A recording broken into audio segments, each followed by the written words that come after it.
Is worship an activity on a Sunday morning, or is it something more? Each of our churches have a weekly or multiple time a week worship experience. We call it our Sunday service or our midweek service. But is this really what God desires from us in our worship? As we look to Romans chapter 12, verse 1, it says this: "Therefore, I urge you, brothers and sisters, in view of God's mercy, to offer your bodies as a living sacrifice, holy and pleasing to God. This is your true and proper worship." And I want to look at a portion of this in the Message translation this time. It says, "Take your everyday, ordinary life, your sleeping, eating, going to work, and walking around life, and place it before God as an offering." We see in this that worship that God desires is not just an experience on a moment like a Sunday morning at church, but is in fact deeper than that. Worship is less about an experience at a time or place. It is more about a lifestyle of obedience to God. We as human beings were created to worship. It's part of who we are. It's innate in our being, and it is how God wired us. But the issue is that even if we aren't worshiping God, we will be worshiping something. In the Bible, we see this word that kind of describes what happens when people worship something other than God. We see it throughout a large portions of the Bible. It's called an idol. Idols were items or maybe set up in places where people would go to worship false gods or deities that were lesser than the one true God.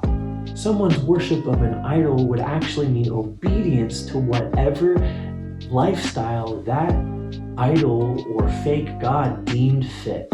Throughout history, many horrific actions have been taken out of obedience to idols.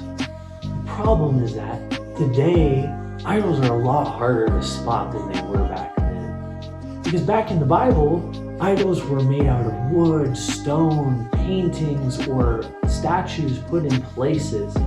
They were physical and visible things. But in our modern day, our idols have become hidden. Now, many of us don't worship physical idols like carvings made of wood or stone or statues put in places around the world. Instead, our idols today are found in things like our TV screens, our video games. They're found in our work, our achievement, our striving to be some great person or have some leadership position.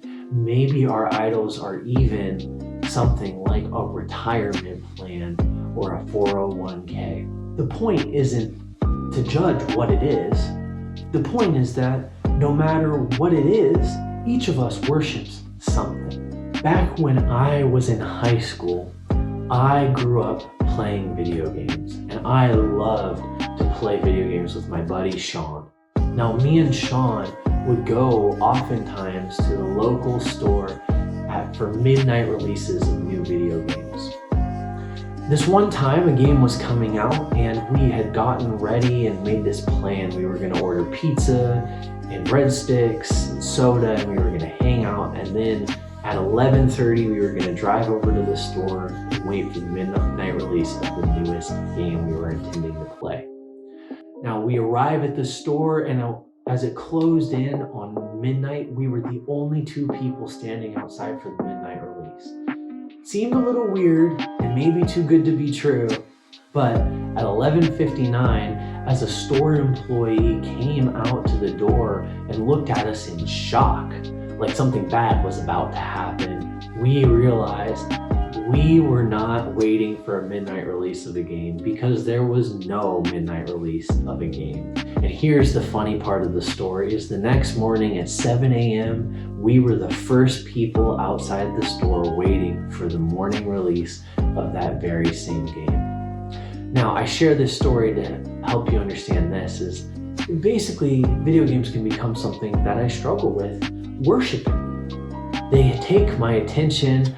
They take my time, they take my focus off of other things, and they take that very thing that God deserves, is that consciousness of Him, that worship of Him with my life, and I take my life and I give it to a game. That's not God's desire for us.